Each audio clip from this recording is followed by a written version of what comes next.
Bismillah ar-Rahman ar-Rahim. I have the honor to present Professor Mاجد Hussein. He is a consultant nephrologist and Department of Medicine at King Faisal Specialist Hospital and Research Center. Dr. Mاجد. Assalamu alaikum. Good afternoon. Thank you for inviting me to give this presentation. I have the challenging task of giving a presentation after lunch, so I hope but I see you're mostly awake. I think the lethargic people left already. So, okay, so the title of my presentation is Kidney Disease from Acute to Chronic. Today we're going to discuss the natural history of renal function decline. We're going to talk briefly about the epidemiology of acute kidney injury and chronic kidney disease and the relationship between acute kidney injury and chronic kidney disease. We're also going to mention the lifetime risk of end-stage renal disease. This is data from the United States. Unfortunately, I don't have data from Saudi Arabia or Egypt, so we're going to extrapolate.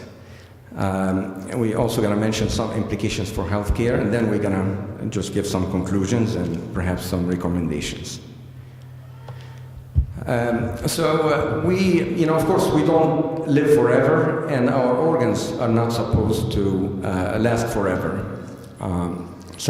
There's an increase in the life expectancy throughout the world, unless you live in a very unfortunate place. So people are living longer, but unfortunately, people are doing a lot of bad things, like eating a lot, gaining weight. Lifestyle again often falls short of what's considered healthy, and we have a lot of smokers still in our societies. So those are things that I think offer challenges to healthcare professionals. So we're living longer, but our organs, that's, I think, the message here is that our organs, we have to protect them to support us throughout our life. So kidney function, just like any other organ, declines with age. Of course, because you can lose a lot of renal function before you develop symptoms, you can consider this a reserve. And I'm sure, as you advance in age, you feel that, you realize that you're not the same person that you were when you were 20 years old. So first, this slide describes the decline in renal function per year in a number of populations. This slide is mostly healthy people from different countries. And you can look here on the column on the right-hand side, and you see the decline in milliliters per minute per year. So for healthy people, it's mostly around maybe 0.5 milliliters. In Japan, it's a little less, maybe 0.36.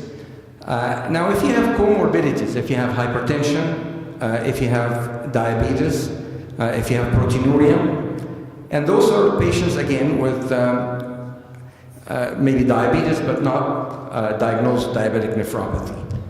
You still see an increase in the renal function decline. So you can see numbers in the 1 to 2 range, perhaps even up to 2.7 here in this slide.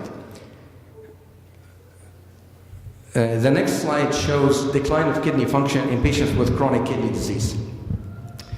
These are all longitudinal studies. With different duration of follow-ups. Some are short, some are a little longer. And you can see here that patients with chronic kidney disease lose renal function faster. So you see numbers here, 3 and 4. Okay. So based on that, in a patient with chronic kidney disease, if the rate of decline of kidney function is more than 5 milliliters per minute per year, this would be considered a rapid decline. That would not be considered average chronic kidney disease. And in that case, what you have to do is that you have to consider why this is happening. Maybe you're not controlling blood pressure, maybe you're not controlling proteinuria. Maybe the patient still has active kidney disease, like, say, ongoing glomerulonephritis, or maybe a vasculitis that you have missed. So in that case, you have to go back and try to reassess. Maybe, there's something that you can do. We'll move on to the, I'm sure a lot of you are familiar with the KDIGO, which essentially stands for Kidney Disease Improving Global Outcomes. And this is a European initiative, a result of collaborative work between several organizations. And they have a lot of guidelines, and they have done a lot of work trying to provide us with some guidance in different renal diseases. We're going to talk today about acute kidney injury and chronic kidney disease. So the definition of acute kidney injury has changed over time. We used to use 0.5 milligram per DL of creatinine. That would be about maybe 0.41 micromole per liter of using the SI units. As in a definition of acute kidney injury. But the most recent one, and this is the one I think is gaining wide acceptance, is the KDIGO guidelines, and it's based on two criteria: a serum creatinine change, so if it goes up more than 0.3 milligram per DL within 48 hours, or if it increases more than equal or more than 1.5 times the baseline. So, and there's a urine volume criteria, but of course we all know that half of patients with acute kidney injury are non-oliguric, so this one is helpful. I don't know how many of you are using these criteria in diagnosis. I think most of us just do it intuitively based on, you don't, I guess you wouldn't call the nurse to say, please call me at 11 p.m. with the urine output so that I can upgrade the patient from maybe stage 2 to stage 3 AKI. I think we don't do that. So these are important, I think, for studies and just the general guidelines. Now, the incidence of acute kidney injury is very high. Okay, so in hospitalized patients, the estimate is about maybe 10 to 15%. Some estimates, of course, depends on what definition you use.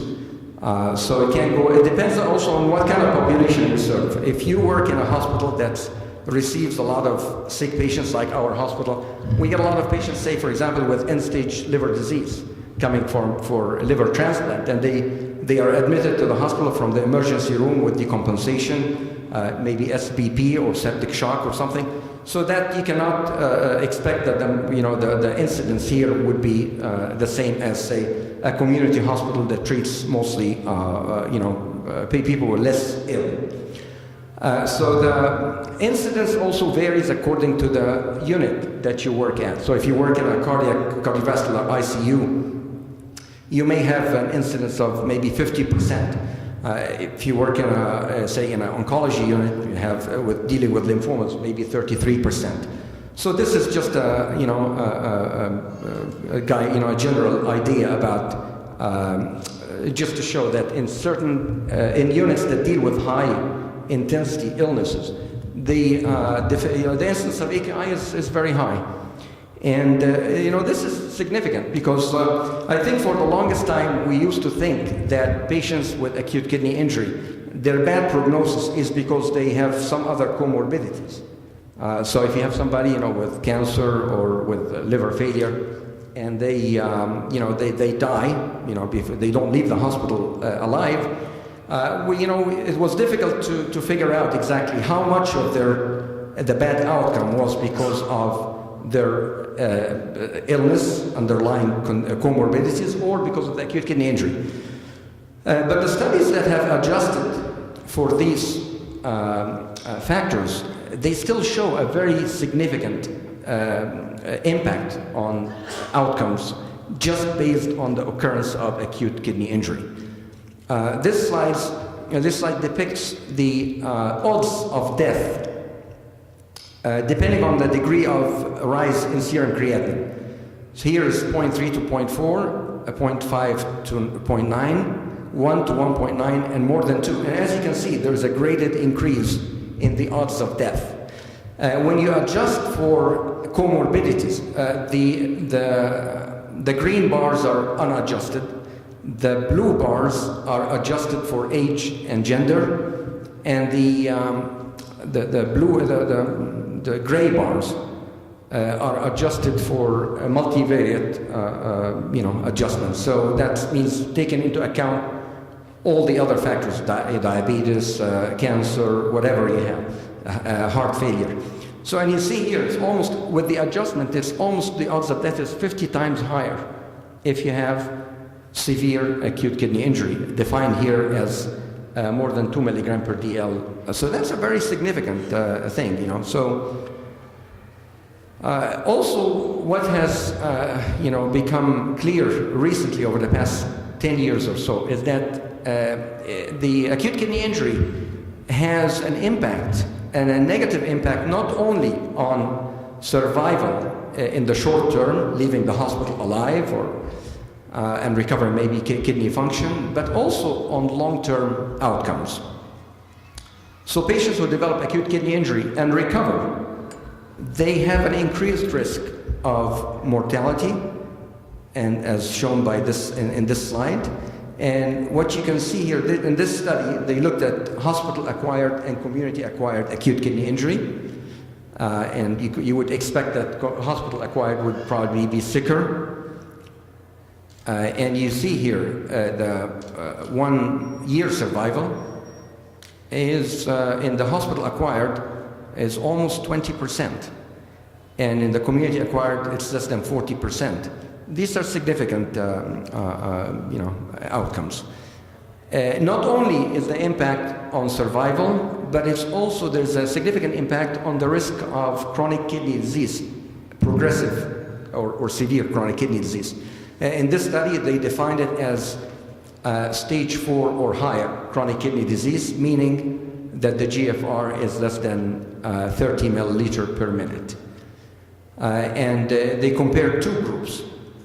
A group here, and those severe, you know, people that had severe hospital-acquired acute kidney injury, but recovered. So this is dialysis requiring acute kidney injury.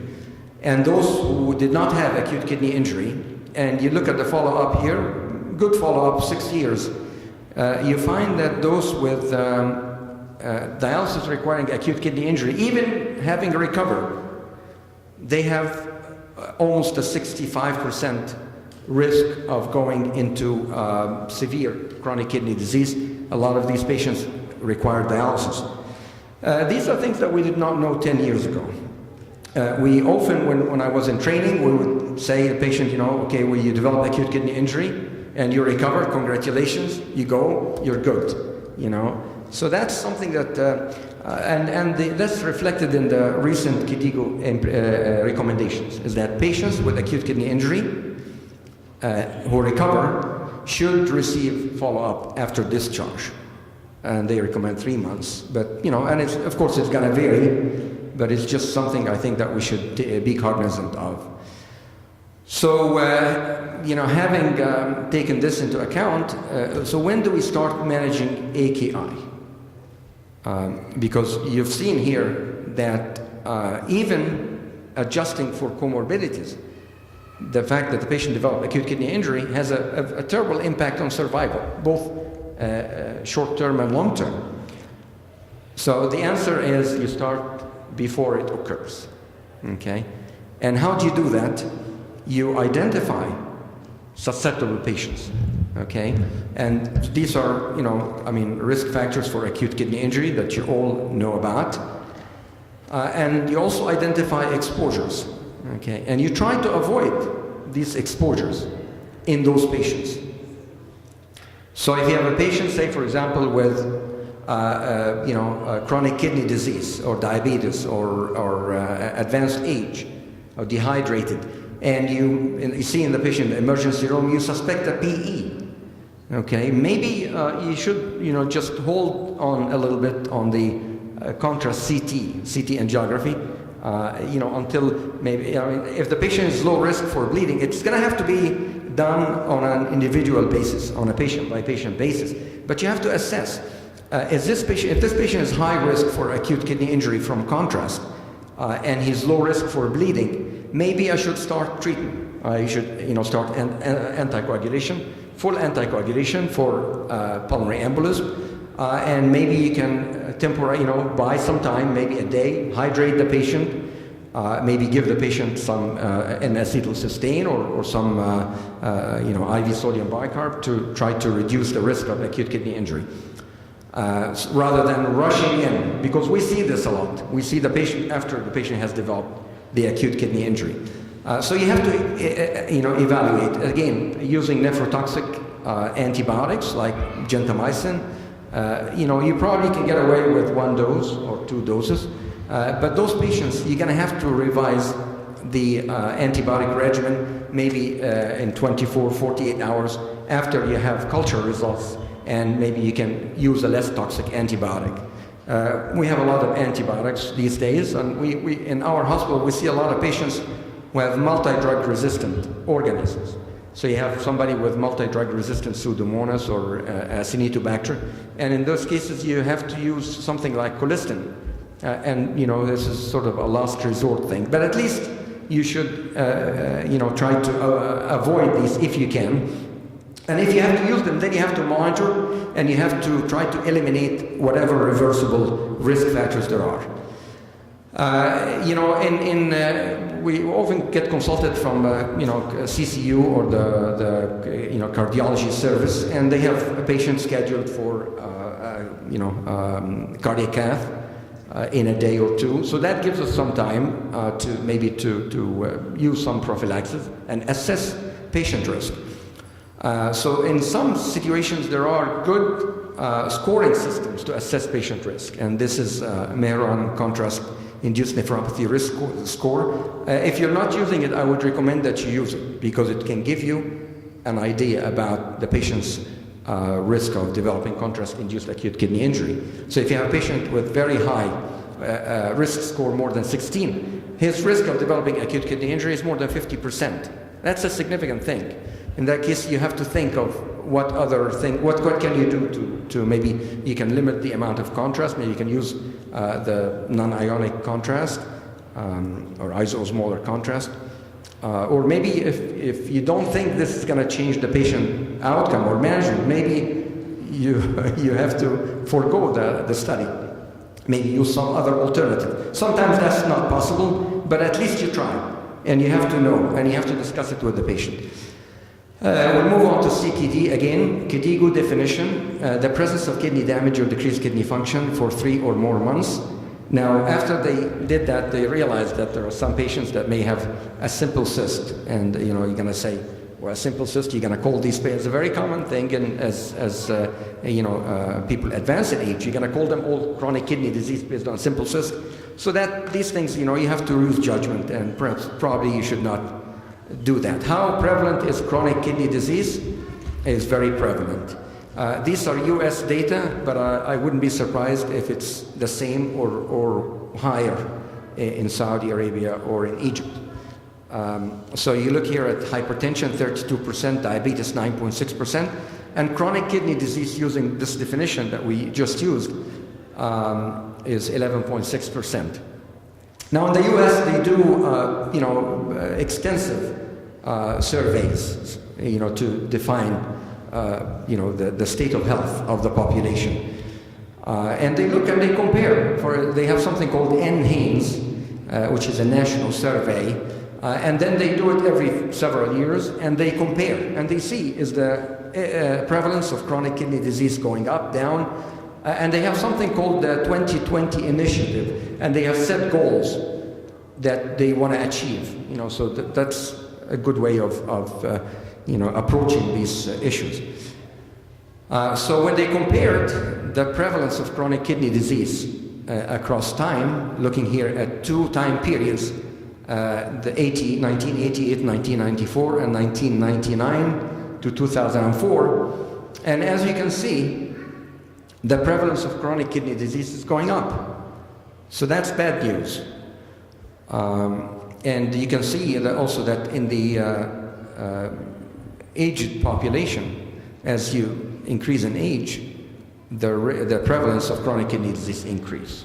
And of course, as you increase in age, the prevalence of other comorbidities increase. And so chronic kidney disease typically travel with a number of road travelers: diabetes, hypertension, coronary artery disease, peripheral vascular disease. So that means that we have a lot of work to do. And, with these numbers, that this is not, there are not enough nephrologists to do this. So the management is going to have to be done at the level of primary care. Okay. Now, the question is, are there enough primary care physicians 2 minutes more. to take care of these patients? 2 minutes. Sorry? 2 minutes more. Okay. Very good. Let me move fast. So chronic kidney disease is, again, staged depending on the GFR and albuminuria. And you're going to find this heat map in the KDIGO guidelines. And it shows you, and the numbers here indicate the frequency of, the recommended frequency of follow-up visits. Green is low risk of progression to chronic kidney, to end-stage renal disease. And as you go down here, red is very high risk. Okay. Let me move on. So chronic kidney disease is not just, it does not just indicate increased risk of end-stage renal disease. More importantly, it indicates increased risk of cardiovascular, all-cause mortality, cardiovascular mortality, and acute kidney injury. And that's important to realize because a lot of the patients, just depending on the stage of the chronic kidney disease, the risk of acute kidney injury also increases. This slide looks at what happens to patients at different stages of chronic kidney disease, and as you can see here, the red is death, okay, and the blue is dialysis. You see that for most, at every stage, the risk of death far exceeds the risk of going on dialysis. So the management of these patients, one of the main objectives, and perhaps the main objective for the primary care physician, is going to be reducing cardiovascular risk. And there are ways of doing that. I may not have time to do that. The lifetime risk of reaching end-stage kidney disease in the United States varies by ethnicity. So in Caucasians, that's what they call whites in the US, Caucasians, coming from the Caucasus Mountains. So it's about 2%. For African Americans, it's about 7 or 8%. And recently there's been exciting work about why there is such a difference.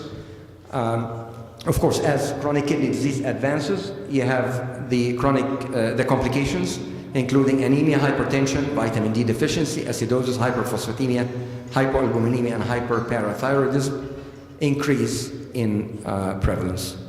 Okay, and those are things that if you're going to be managing chronic kidney disease patients, you should familiarize yourself with these things, monitor them, and there are interventions that can be done.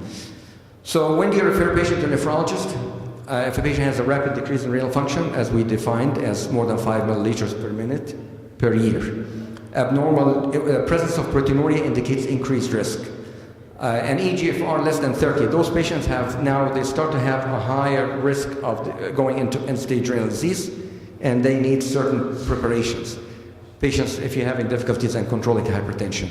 I'm not going to go through this long list of the benefits of a timely referral to a nephrologist, but one of the major sources of morbidity that we see in patients that we start on dialysis is access-related complications. Commonly, these patients start dialysis with a catheter. These catheters are very high risk for infection and sepsis, and it's not a common scenario is that the patient would be started, leaves the hospital doing fine, in the emergency room 2 or 3 or 4 weeks later with sepsis, line sepsis. And some of these patients have endocarditis, and they have to undergo valve surgery, and of course, sepsis in itself has a significant impact on mortality. So this is something, so please, those patients should be referred early, okay? And one thing I just want to mention, again, when you talk to the patient about kidney disease, because I think a lot of patients get panic when they hear kidney disease, because they always think of dialysis. And I don't know if you're going to be able to console them by telling them that the risk of death is higher than the risk of going on dialysis. That probably may not be the right thing to say. But, you have to, we used to use acute kidney failure and chronic kidney failure. And thank God we don't use this anymore, because failure is really a very heavy word, and it means patients go on dialysis. and that's very difficult for a patient to swallow. So we use acute kidney disease, and I think the first two slides that show the rate of decline of renal function in the normal population can be used as a way to reassure the patients that, you know, they have a faster decline of renal function because of their comorbidities or whatever. But it's often reassuring that they would hear that, you know, everybody loses kidney function with time. Okay, so that's a good starting point. Conclusions: acute kidney injury is common in the hospital, and we talked about prognosis. Chronic kidney disease is common in the general population. Chronic kidney disease is a major risk factor for acute kidney injury, and acute kidney injury is an important risk factor for chronic kidney disease.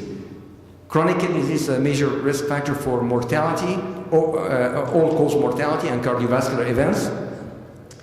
And early stage chronic kidney disease is likely to be managed at the primary care in the primary care setting. And the KDIGO guidelines, they have an app that you can download on your iPhone or iPad, and it has all the guidelines that they have published, and it's free, the good news. Thank you. Thank you.